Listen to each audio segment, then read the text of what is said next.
About 11 a.m. Eastern, with more debate on the Transportation Programs and Projects bill. At noon, there'll be 2 amendments to be voted on. Lawmakers will break for their weekly party caucus lunches between 12:30 and 2:15 Eastern today. Majority Leader Reid has warned senators to expect votes on the remaining 18 or so amendments throughout the afternoon. And now live coverage of the U.S. Senate here on C-SPAN 2.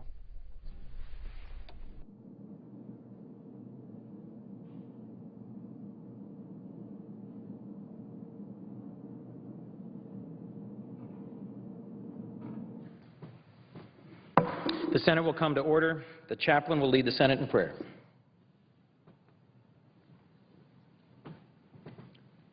Let us pray. Gracious and merciful God, we praise you that none of your purposes can be thwarted.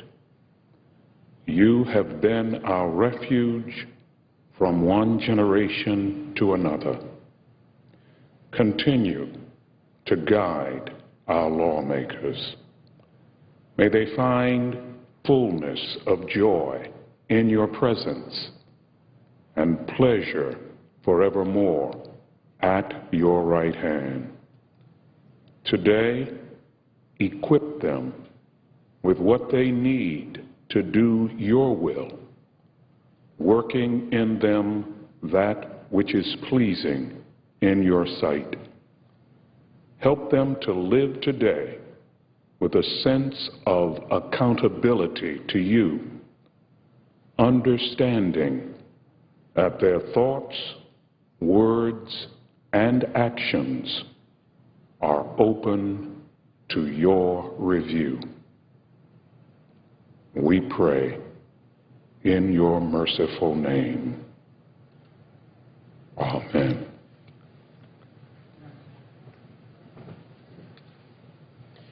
Please join me in reciting the Pledge of Allegiance to our flag.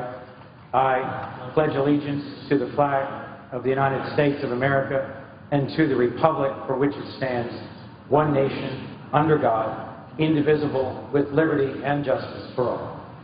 Clerk will read a communication to the Senate.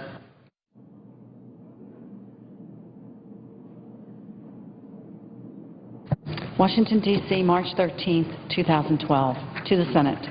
On the provisions of Rule 1, Paragraph 3 of the Standing Rules of the Senate, I hereby appoint the Honorable Christopher A. Coons, a senator from the state of Delaware, to perform the duties of the chair, son Daniel K. Inouye, President pro tempore. Mr. President. Majority Leader. Following leader remarks this morning, the Senate will be in a pretty morning business for 1 hour. The majority will control the first half, the Republicans the second half. Following that morning business, we'll resume consideration of the highway bill. There will be 2 roll call votes in relation to Dement and Bingham amendments at noon. The Senate will then recess till 2:15 to allow for weekly caucus meetings. At 2:15 there will be, could be as many as 20 roll call votes this afternoon to complete action on this transportation bill. I'm told, Mr. President, there are 2 bills at the desk due for second readings. Clerk will read the title of the bills for the second time.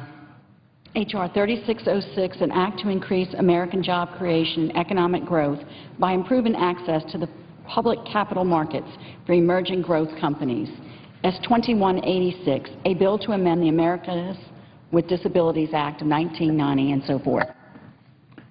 Mr. President, I would object to further proceedings with regard to these 2 bills. The objection is heard. Bills will be posted on the calendar.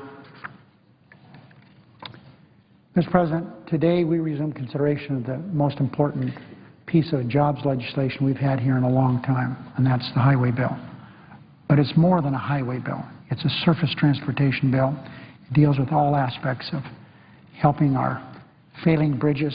There's 70,000 of those.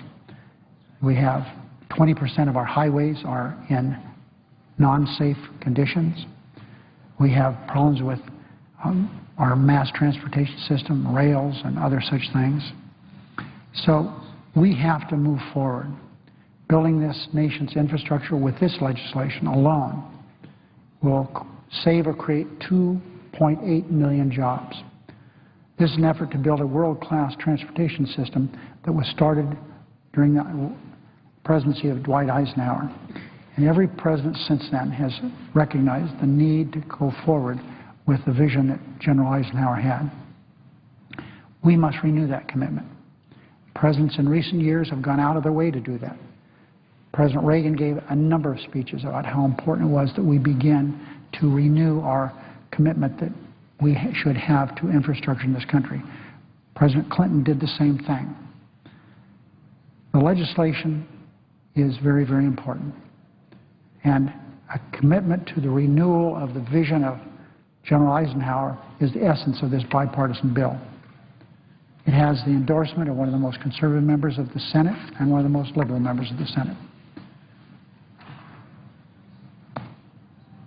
I was disappointed it took as long as it did to get where we are, but we're here.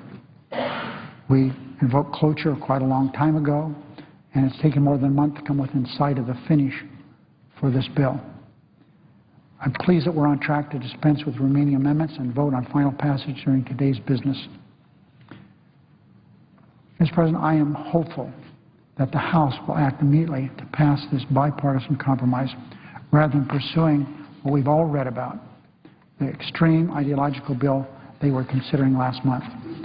It failed every test, but it failed the test of their own caucus. The Republican caucus said, no, we can't do this.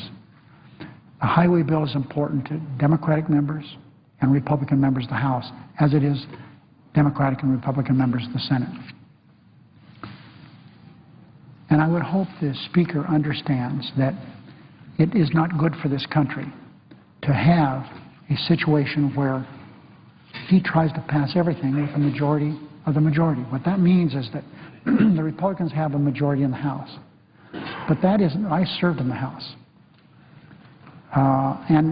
That is how things were done with Bob Michael, who was the Republican leader at the time, Tip O'Neill, who was the Democratic leader at the time, and Jim Wright thereafter.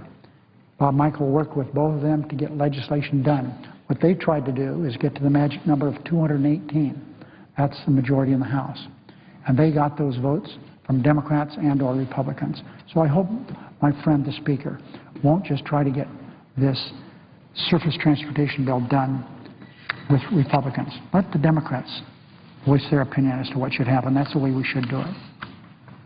Passing a bipartisan transportation bill the President can sign would be a victory for both parties and our country. The Senate's pressing business doesn't end with completion of this bill, though. We have a small business jobs bill that was passed overwhelmingly by the House and supported by President Obama. And I had a conversation on the floor publicly here last night with the Republican whip, Senator Kyle of Arizona, and we talked about the need to get this done. And we're going to move forward on this expeditiously. There are always little bumps in the road, and I hope there will be very few bumps in the road. I haven't had an opportunity to talk to my friend, the Republican leader, but I was told this morning that the ranking member of the Banking Committee, my friend from Alabama, Senator Shelby, has indicated he wants to make some improvements in the bill we got from the House. I suggest he work with Senator Johnson, and if they can do something on a bipartisan basis and do it quickly, I'll be happy to take a look at it. But we need to move forward. I think you kind of get the message when there's about 390 votes for a bill and 20 against it. So I think we have to move forward on this. The one thing I am going to do is have a perfecting amendment prepared that will allow us to move forward on reauthorizing Ex-Im Bank. I hope that we can do that. It's something that's broadly supported. The business community thinks it's extremely important.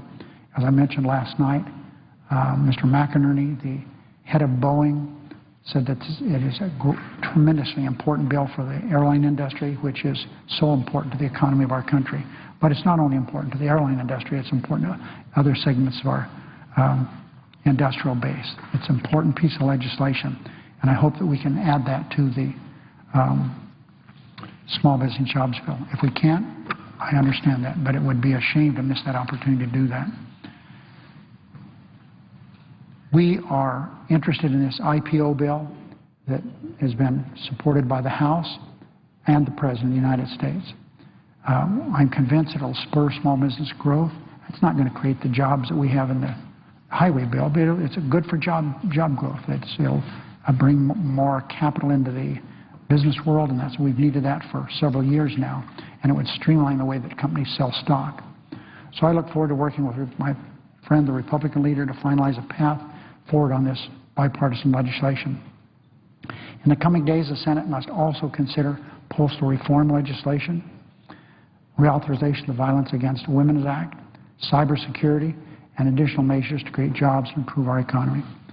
The only thing preventing the Senate from moving quickly to tackle these items, including the bipartisan small business jobs bill, is what we've had this whole Congress, obstructionism by my friends, the Republicans.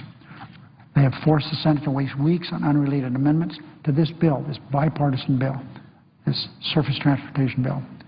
So I hope they're not going to hold up progress on the small business jobs bill. I'm confident they will not, I really hope that's the case. Mr. President, yesterday I filed cloture on 17 consensus judicial nominations. I've worked with the Republicans for months to find a way forward to timely confirmation for many of these nominees, including some that have been waiting for up or down votes since October. Mr. President, I had here yesterday, I don't have it today, but I'll show it to my caucus today, visual aid to show what happened in the Clinton years and the Bush years and the Obama years. It is so clear what's happened. And it really doesn't fully represent what happened, because in the Clinton years, we had dozens and dozens of nominees that were what we called pocket vetoed. They just wouldn't hold hearings on them. But with the length of time that judges reported out of committee, Clinton, a few days, Bush, a few days, and of course, now we're talking about many months with Obama's nominations. That's not fair. But they should all be entitled up or down votes, especially in that they came out of the committee so overwhelmingly with rare exception. There's no reason that we should eat up even one day of precious time the Senate has to pass these common sense measures. You could do it so quickly. President Obama's judicial nominations have waited 5 or 6 times longer than President Bush's nominations for confirmation, and that time is increasing, not going down. And the Senate once confirmed 18 of President Bush's nominations in a single day. So there's no justification for obstruction on matters that ought to be routine. There's too much to do. The Senate simply doesn't have the luxury to waste any more time.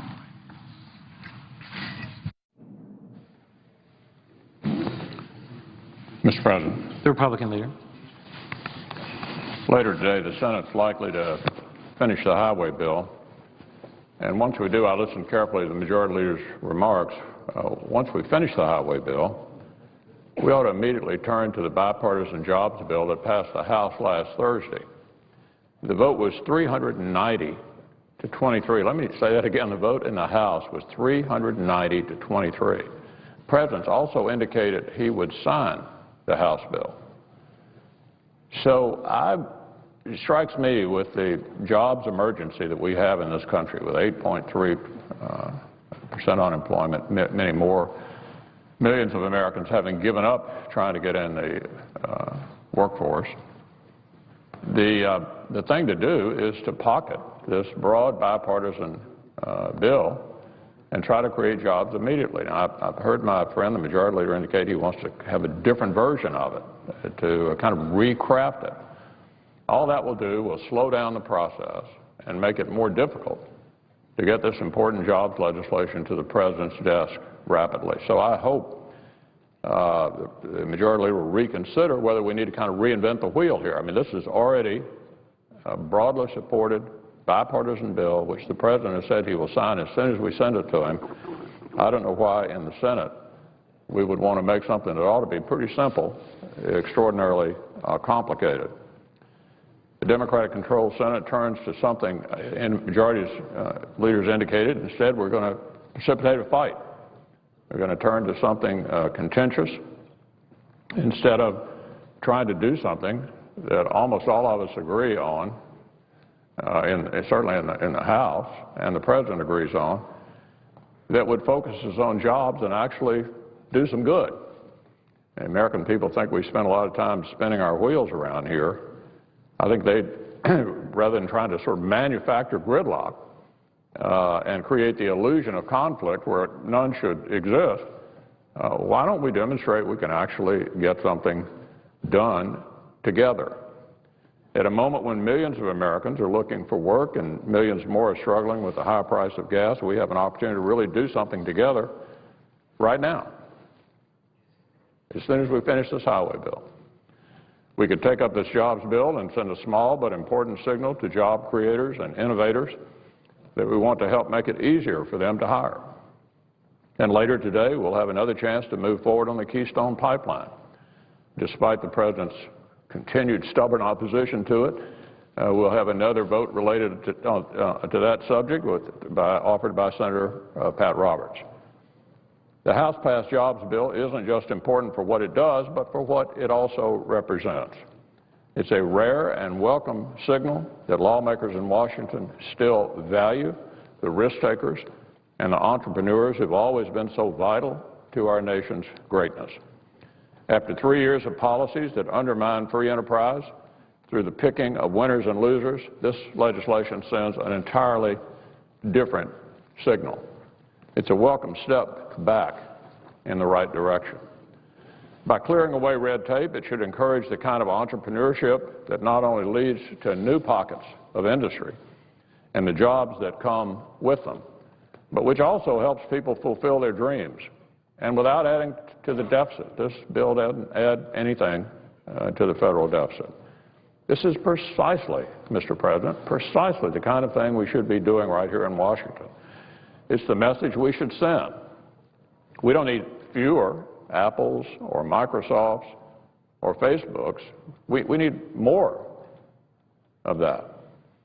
We need them for the value they add to our lives, the edge they give us in the world economy, the jobs they provide hundreds of thousands of American workers, and for the satisfaction they bring to those who help turn them from an idea into a reality. So let's send this important signal that we still believe in opportunity, we still believe in innovation, and that when a common good is in sight, when we can see a common good right before us, we can still work together to actually achieve it. This is so crucial that I want to renew what my colleague John Kyle did last night, which is to offer a consent. I've told the majority leader I'm going to do this, that we turn to this important bipartisan piece of legislation that passed overwhelmingly in the House, supported by the President of the United States, immediately after we finish the highway bill. And let me say again, there's no purpose served by manufacturing controversy here in the Senate. Manufacturing controversy when none should exist. We have an important piece of jobs legislation passed overwhelmingly in the House, supported by the President. The highway bill will clear here late this afternoon or tomorrow. I think most senators would rather be working on things that the American people believe would actually help create jobs than to see the Senate embroiled in another controversy, which I fear my good friend the majority leader is seeking to precipitate as soon as the highway bill is concluded. So, Mr. President, I ask unanimous consent, notwithstanding any other rule of the Senate, that immediately following the disposition of the pending transportation bill, the Senate proceed to consideration of H.R. 3606, a bill received from the House which would increase American job creation and economic growth by improving access to public capital markets for emerging growth companies. I further ask consent that the bill remain the pending business to the exclusion of all other business until disposed of. Mr. President. Is there objection? Reserving the right to object. Mr. President, I know that when people talk, they're always afraid that people aren't listening. And maybe my friend, the Republican leader's attention was diverted from my presentation this morning. There's nothing to fight about. I just said we're going to move this bill as quickly as we can. I said that I've heard that the ranking member of the Banking Committee wants to take a look at this. I encourage them to do so. talk to Senator Johnson. I said that we're going to have an opportunity on a perfecting amendment to vote on something I thought everyone wanted. Republicans want it. Democrats want it. The business community wants it. The workers of this country need it. And it's an XM Bank to reauthorize that, which goes out of business at the end of May. Now that will it will slow this bill up maybe a half an hour, 1/2 hour. So, Mr. President, there's no, I've said many times, if we're going to have a fight, make it over something worthwhile. There's nothing to fight about here. We're going to move to this as quickly as we can. We know that under the rules of the Senate, we have to vote on 17 judges, which have been held up. One of them goes back to October of last year. So I would be happy to get rid of all those judges, in effect, to have them approved, move to this bill. We're going to move to this bill just as quickly as possible. But my friend, the Republican leader, spoke volumes. This is a small but important bill. We realize that. Those are his words. This is an IPO bill dealing with this initial public offerings. We've heard for months and months that small businesses can't find capital to do the things they need to do. This bill is a step in that direction. I support it. My caucus will support it. So I tell everyone within the sound of my voice, we're going to move to this bill just as quickly as we can, and I object to it. Mr. President, not to continue the debate. Republican leader. And not to continue the debate interminably, but it is a question of priorities. We do agree that we ought to pass this jobs bill. Certainly, if it were called up, it would be open for amendment, and the Majority Leader could offer the XM Bank amendment if he chose, and other senators could as well. But it's a question of priorities. Do we want to have a big fight in the Senate over procedure? And we've had some procedural differences, which I'll address later, not right now, but later, relating to the confirmation of judges, a responsibility of the Senate under the Constitution of the United States, or do we want to turn immediately to a jobs bill that we overwhelmingly agree to, as the Majority Leader has just conceded in his remarks? So it's a question of priorities. Do you want to have the Senate in a big fight over procedure after we finish the highway bill, or do you want to turn to an overwhelmingly bipartisan jobs bill supported by the President, passed by the House? It's a question of priorities. What do we want to do next for the American people? Mr. President, I'm stunned by a controversy over nothing. Under the rules of the Senate, we filed because there's been a stalling, obstruction on the lives of 17 men. I didn't file on the appellate judges, only the trial court judges. Each one of these men and women's life has been brought to a standstill. They have the opportunity of a lifetime to be able to become a federal trial court judge. They shouldn't have to wait until October. I say to my friend, we can approve these judges in 1 minute. Let's do that. Well, it's not fair just to say the lives of these 17 men and women is unimportant, put it over until some later time. We have no problem with the IPO bill that we got from the House. How could we? Got 390 votes in the House. The President of the United States supports it. We support it. We want to get this done, and we'll do it just as quickly as we can. It may not be 10 minutes from now or 24 hours from now, but we're going to move to it just as quickly as we can. But we could move to it very quickly. We could be, as soon as we finish this highway bill, we could move to those judges, get those disposed of. We could be on this. Might take an hour after the highway bill, but that's about all. President, would the Senator yield to me on that point? I'd be happy to yield. I wonder, when we talk about, Mr. President, when we talk about American people want, I'm sure the Majority Leader, and I'd ask him this as a question, is aware that there's 160 million Americans who are in judicial districts where there are vacancies because we have not, even though they've gone to the Senate Judiciary Committee, the Majority Leader has been blocked from bringing them up for a vote. 160 million Americans who are denied a chance for justice, denied a chance to go to court. And so I ask the leader, was that also one of the considerations he had moving forward in these judges? Mr. President, I say to the chairman of the Judiciary Committee, I mentioned this yesterday at some length, and I believe the presiding officer was here when I did that. More than half of the people in America today are living in areas where there has been declared a judicial emergency. Nevada is one of them. We have people who are these judges who are overwhelmed with work. And I said yesterday, I don't want these judges to have to act as if they were night court judges dealing with traffic cases. These are some of these, as I said yesterday, these judges deal with what we used to refer to when I practiced law. What are you trying to do, make a federal case out of it? They said that because there's no finer law dispensing any place in the world than in our federal court system. And you can't do that when these men and women are overwhelmed with work. On the circuit court level, that's one thing. It's too bad they're overwhelmed with work. But on the trial court level, you're dealing with the everyday problems that people have with accidents, with antitrust cases, with businesses having gone bankrupt, and all the other things that the federal court has jurisdiction of. And my friend is absolutely right. That we should not only be concerned about the 17 people who have been selected by the President of the United States to be a judge after having gotten a sign-off from a Republican senator in their state. I should have talked not only about them individually, but what they represent, and that is trying to do something about the emergencies that exist for more than half of Americans. Mr. President. The Republican leader.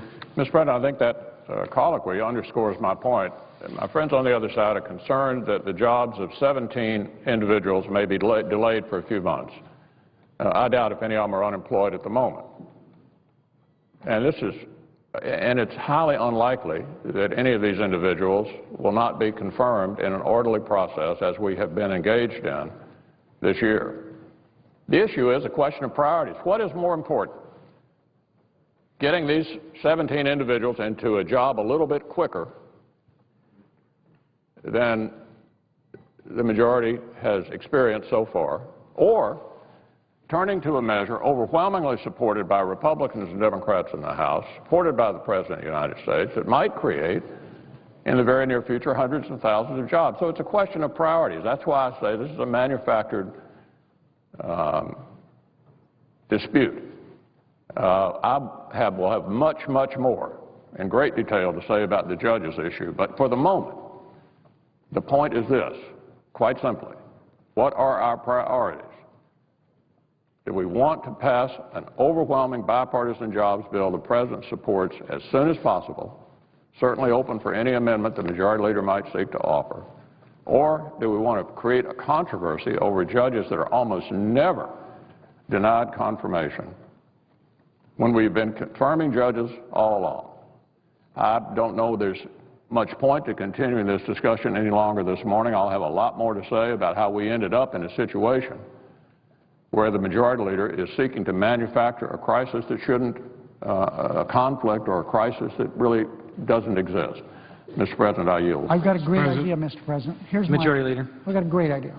My friend, the Republican leader, said these judges are all going to get approved anyway. So I got an idea.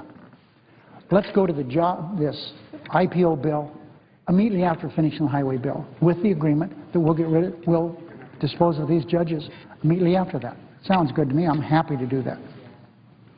Mr. President, Tell my friend, Senator from... How about that? Before my friend leaves. How about a deal on that? We'll go to as soon as we finish this highway bill, we will move to the IPO bill, and as soon as we finish that, get it out of the Senate, we will then have up or down votes on those 17 judges.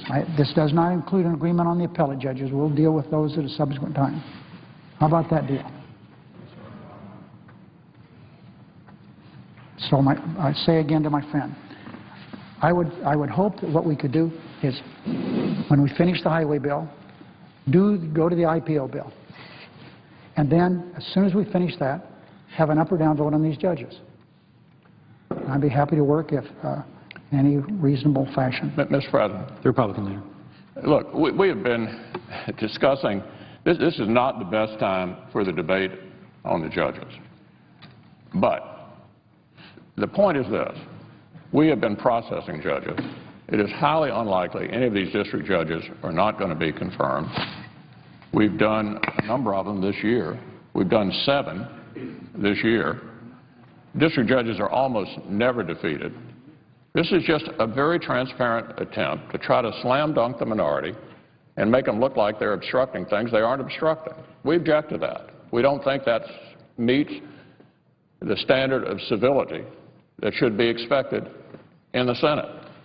And so any effort to make the minority look bad or to slam dunk them that is sort of manufactured, as this is going to, of course, be greeted with resistance. Now, it could be that that is precisely what my friend, the majority leader, has in mind.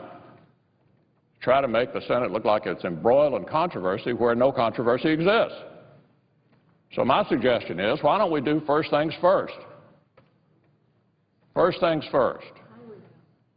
And it strikes me that an overwhelming bipartisan jobs bill clearing the House would be something the American people would applaud, supported by the President. Why don't we take that up? The majority leader offer, any of us offer any amendments we think is appropriate and move it toward passage, because that is the kind of thing that people expect of us. Mr. President. The majority leader. It's obvious that the jobs bill has nothing to do with the holding up of these judges, as has been articulated by my friend. It's just a question of stalling things as happened all this Congress. We have, as indicated, more than half the American people are in areas where there's judicial emergencies. It's important we get this dispensation of justice done and do it quickly. The controversy on the IPO bill does not exist. There isn't any. And I would suggest to my friend, though, I don't think we should have if this bill is so important, and I believe it is, but we have very many things left to do. The post office. We don't want it to go broke. We have the violence against women that we need to get done. We have all these judges, of course. We have cybersecurity. So if we move, and I'm going to move quickly to this IPO bill, I cannot imagine why we would need any amendments. I indicated that on my right as a majority leader, I can offer a perfecting amendment, and that would be to find out if the body who feels strongly about what they've said publicly, that the Ex-Im Bank should be part of the deal. That would hold the bill up for one vote. That takes about 15 minutes. But in addition to that, we're not going to have a knockdown, drag-out on IPO. If everybody loves the House bill so much, that's what we're going to vote on. You heard the expression, fill the tree. We'll fill the tree and go to the IPO bill. If everybody loves it so much, we should get it to the President's desk just as fast as we can. President. Vermont. Mr. President, I listened with interest to the colloquy between my two friends, the distinguished majority and minority leaders. It is almost, and I think the American people see it almost a kabuki dance, because the fact is the majority leader is right to seek votes on these district courts. He seeks to secure Senate votes for 17 highly qualified federal district court nominations, favorably reported by the Judiciary Committee. They're being blocked by Senate Republicans. And I wish that we could find a way to stop these damaging filibusters. They're totally unprecedented. It is damaging greatly the most respected court system in the world, our federal court system. That means that Americans are not getting the justice without delay that they are entitled to. I've been here 37 years. Republican presidents, Democratic presidents. Republican majorities, Democratic majorities.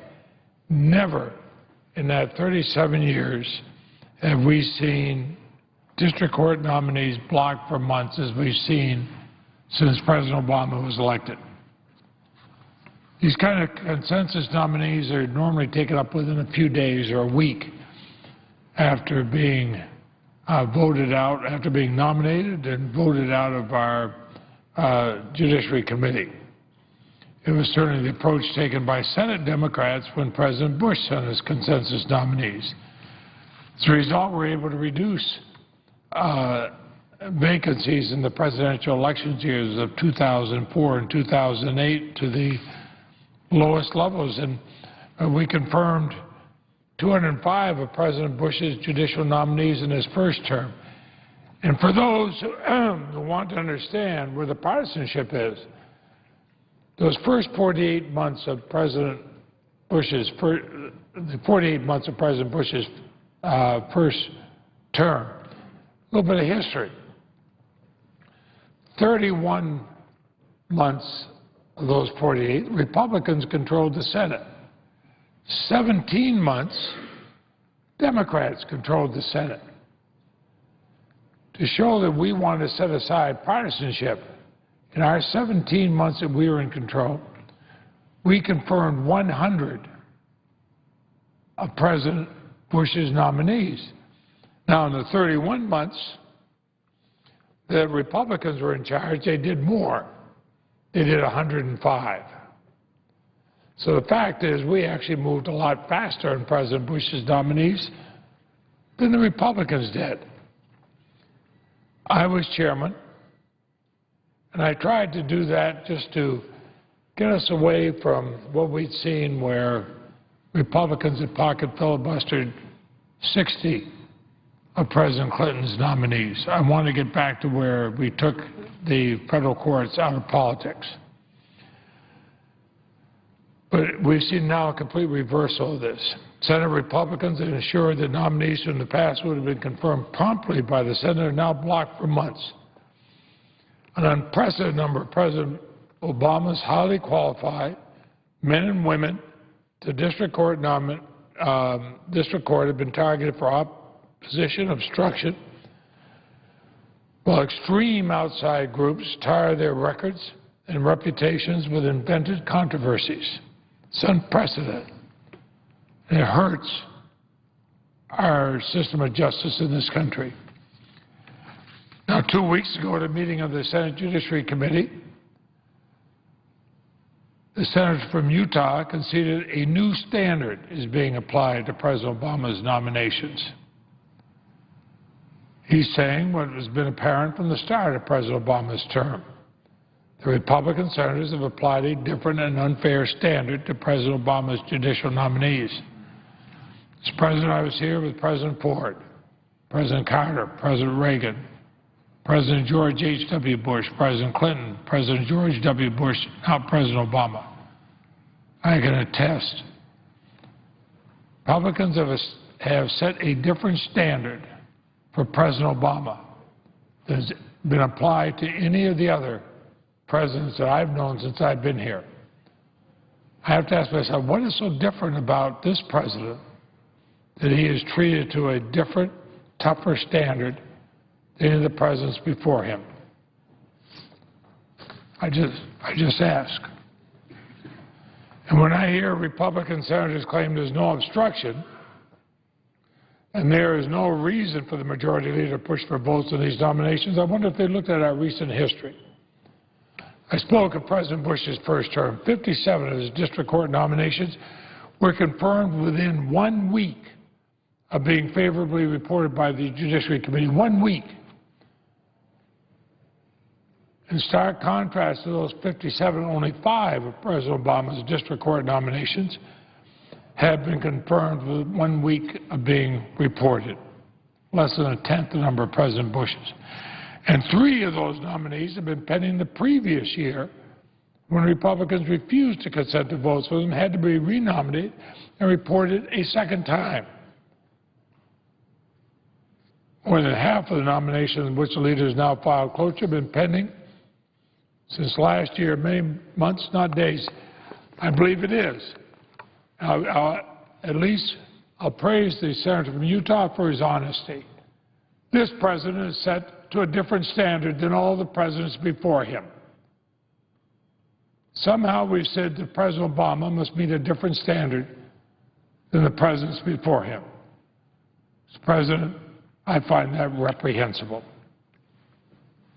It means that his nominees are being treated differently than any president, Democratic or Republican, before him. It is no accident that 1 out of every 10 federal judgeships remains vacant in the fourth year of President Obama's first term.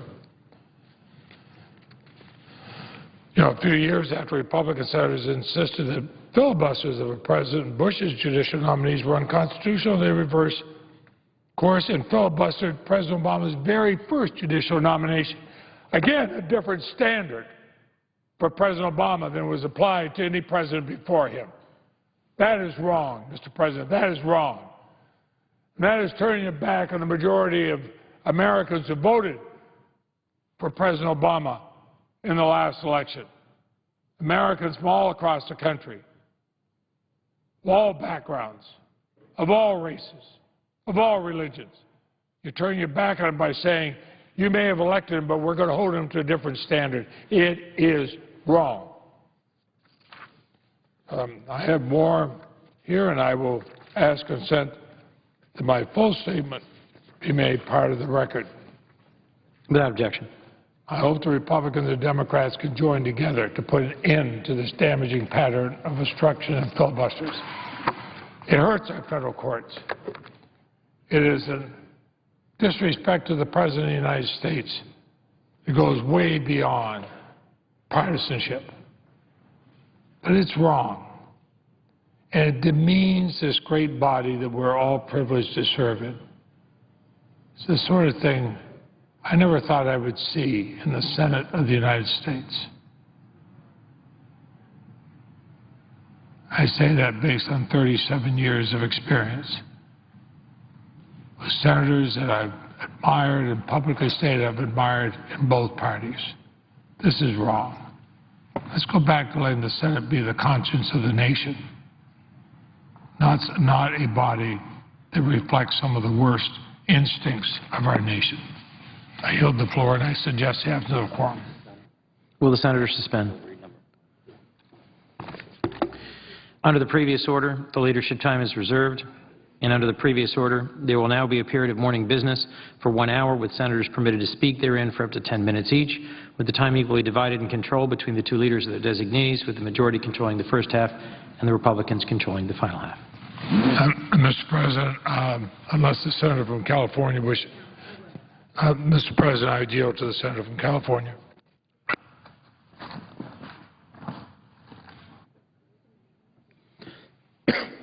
The senator from California. Thank you very much. I just thought I could give the senators and those who may be following this very elongated debate on the highway bill an update as to where we are. We have a manager's package that we're hoping to approve momentarily. It is a bipartisan package. We continue to work across the aisle. And under the consent, we want to move forward with that. We had a bit of a holdup yesterday. We're working to find out why, but we're very hopeful that that will move forward. And then we have a series of votes on amendments beginning at about noon. So at 11:30 or so, we'll be back on the bill. And I just wanted to say to my friends on the other side of the aisle and my friends on this side of the aisle that we are making great progress. This is a jobs bill. This is a major jobs bill. This is the biggest jobs bill. Now, they passed an IPO bill over there in the House. Eric Cantor is saying it's a jobs bill. I don't know how many jobs it will create. It's an investor bill. It's good. I'm for it. But it doesn't come anywhere close to the bill we're working on today. Because, Mr. President, on March 31st, if we do not act on this transportation bill, everything will come to a screeching halt, if I might use that analogy, because there won't be a gas tax anymore going into the federal trust fund, highway trust fund. There won't be any funds going from the federal government to the various planning organizations in all of our states and communities. And all of us know that since the days of President Eisenhower, we've had a national system for roads, for bridges and so on, and highways. So we have a lot of work to do here. And I want to say we are very close to the day when everything will stop. So I think we're making great progress. I know the majority leader and the minority leader talked about finishing this bill today. That means a lot of cooperation because we've got to get through about 20 amendments plus the manager's package. I think we can do it. I know we can do it. And then, frankly, we can actually go home and tell our people that we voted on a huge jobs bill. How huge? We're going to protect 1.8 million jobs and a lot of construction jobs. And I've often told people that the unemployment rate among construction workers is way higher than the general population. Our unemployment rate's about 8.3. We have 15, 16, 17% unemployment rate among construction workers. And God bless this president. He's worked so hard on making sure that we have set the table for job growth, and we've had terrific job growth. But even with that 200,000 plus jobs created last month, construction jobs actually went down. So we're looking at an industry here that's in a great deal of trouble. It is because of the housing market. It still is not stabilized. And until we solve our housing crisis, and again, the administration and the Congress, we're trying to do everything we can to allow people to stay in their homes so we don't keep having these defaults and houses on the markets and short sales and all the rest. Once that's behind us, we'll see a whole new day for construction. But that day isn't here. So the last thing we should do, and I might say it would be a dereliction of our duty if we fail to pass this bill, because we will save 1.8 million jobs. That's how many people are working today as a result of our ongoing transportation action here. We have to save that, and then because of some very good work done in my home state, particularly Los Angeles, we've come up with a new way to create an additional 1 million jobs by leveraging a program called the TIFIA program, stands for Transportation Infrastructure Financing. And what it means is that as our states and as our local areas pass, say, a sales tax to build transit systems or roads or highways, we can come in as a federal government and front that money, do it at virtually zero risk, and leverage these funds 30-fold. So what we would have is, in this bill, we would be protecting 1.8 million jobs and creating up to 1 million new jobs because of the TIFIA program. And I want to say this bill is a bipartisan effort, hugely bipartisan. I just talked to Senator Inhofe late last evening. We talked about the fact that we don't want to see it held up anymore. We talked about the fact that we want to move it through. We're going to move it through, and we are very pleased. And anyone who follows politics knows that Senator Inhofe is one of the most conservative members of the Senate, and I am one of the most liberal members of the Senate. And we are both very proud of who we are. We're very comfortable with who we are. And we know when it comes to environmental issues, we do not see eye to eye. And I'm not going to get into that because we'll have many more opportunities for everyone to see how we disagree on clean air and clean water and safe drinking water and Superfund and climate change and all of this. But we set it aside to do a highway bill. And we are hopeful that this will become a template for all of us in the Senate and the House to find the sweet spot where we can work together. We're on just right here. We're a little bit more work, and we know we've done our job, and it could come today. I hope it will come today. It will come late today because there's many, many amendments to get through. I want to just make my last comment about what's happening in the House. The House passed an IPO bill, initial public offering, and I support that approach. I think it would be a great way to get more capital into the hands of businesses who will then use it to hire people. It's a good bill. We want to work on it. We're going to work on it. But the House has done nothing about a transportation bill. Speaker Boehner has tried. He's had many efforts to bring people to the table, but the trouble is he's only brought to the table one political party. We've got to work together on this. I could never have gotten this bill where it is, and neither could Senator Inhofe, if we stood in our corners and we concentrated on the areas where we had disagreement. There were plenty of those, but we set those aside. So I want to say, you know, to the members of the House over there, there is a secret to success, and that is taking your hand and reaching it across the aisle and finding common ground with your colleagues. And you'd be surprised. You know, so if you lose a bunch of Republicans and a bunch of Democrats, you still have enough to get a bill through.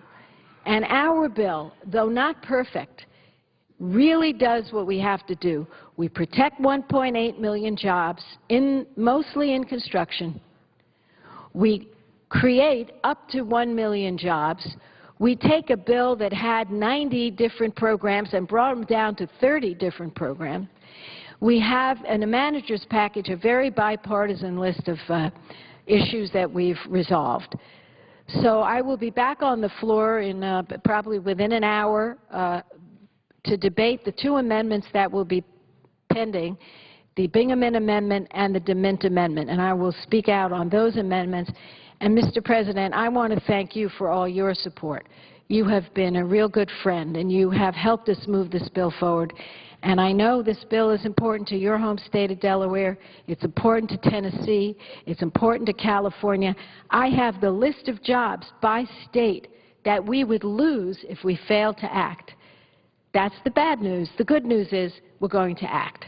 And I will be back in short order to speak about the amendments. Thank you very much. I yield the floor.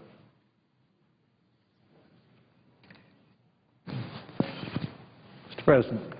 The Senator from Tennessee. Would it be appropriate for me to speak for a few minutes in morning business? The Senator's correct. Thank you, Mr. President. I listened with great interest to the Senator from California, and I thank her for her hard work on the transportation bill and her work with Senator Inhofe. I listened especially to her comments that it would be good for us to work well together, and it reminds me of our new Speaker of the House of Representatives in Tennessee, a woman named Beth Harwell. And she does a pretty good job, and she often reminds her colleagues in the Tennessee legislature that the first lesson they all learned in kindergarten is work well together. And that's a good lesson for us as well. I'm here this morning to take 4 or 5 minutes simply to talk about a development that I think interferes with that. I came to the Senate floor with a group of Republicans and Democrats not long ago, and we praised the Majority Leader, Senator Reid, and the Republican leader, Senator McConnell, for their working together to try to bring the appropriations bills to the floor. And we said we're going to work together to help them do that, because leaders can't lead if we don't follow. And we compliment them also for the work on the transportation bill, which hasn't been easy, but we're having a lot of votes today. And we're here to offer our ideas and to make votes.